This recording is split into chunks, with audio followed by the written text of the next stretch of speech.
Ton physique pue la merde. Voilà, désolé, c'est moi qui te l'apprends, mais ton physique il est à chier. C'est mot pour mot ce qu'un mec m'a dit il y a quelques jours quand j'étais à la salle. C'est-à-dire que je suis là en train de faire mes séries de fly tranquille, tu vois, et je vois au loin, il y a 3 pélos.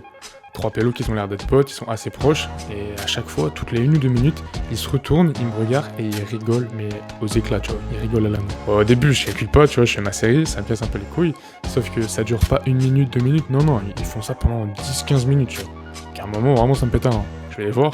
Je fais, ouais, c'est quoi le problème? Je vois que vous vous foutez de ma gueule. Enfin, en tout cas, c'est l'impression que ça donne.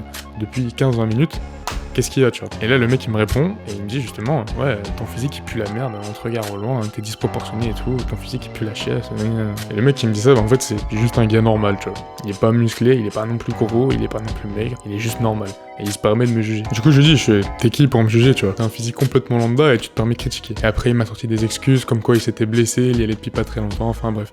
La discussion ne menait à rien, du coup je me suis dit je vais me barrer et j'ai juste retourné faire ma série, autant ne pas perdre mon temps avec des guignolos, tu vois. Et en y repensant, bah en fait ça m'a fait réaliser une chose, c'est que quand tu te fais critiquer de manière non constructive par quelqu'un, c'est toujours une merde. Tu vas jamais te faire critiquer par quelqu'un qui est meilleur que toi, tu vois, ça n'arrive jamais. Donc pour toutes les personnes qui ont peur de se lancer sur TikTok parce qu'ils se trouvent pas assez musclés, qui ont peur de retirer leur t-shirt parce qu'ils sont trop gros, qui ont peur de tester des exos parce qu'ils sont pas assez forts, les gars, on s'en fout. Mais vraiment, on s'en bat les couilles. Vous pouvez être sûr à 100% qu'une personne qui est bonne dans son domaine viendra jamais vous critiquer. Il y aura jamais un bodybuilder professionnel qui va te critiquer parce que t'essayes de commencer la muscu. Jamais un mec qui est hyper musclé va te critiquer parce que toi t'es maigre et t'essayes de prendre de la masse. Donc n'ayez pas peur de ces critiques, les laissez pas vous atteindre et juste soyez vous-même.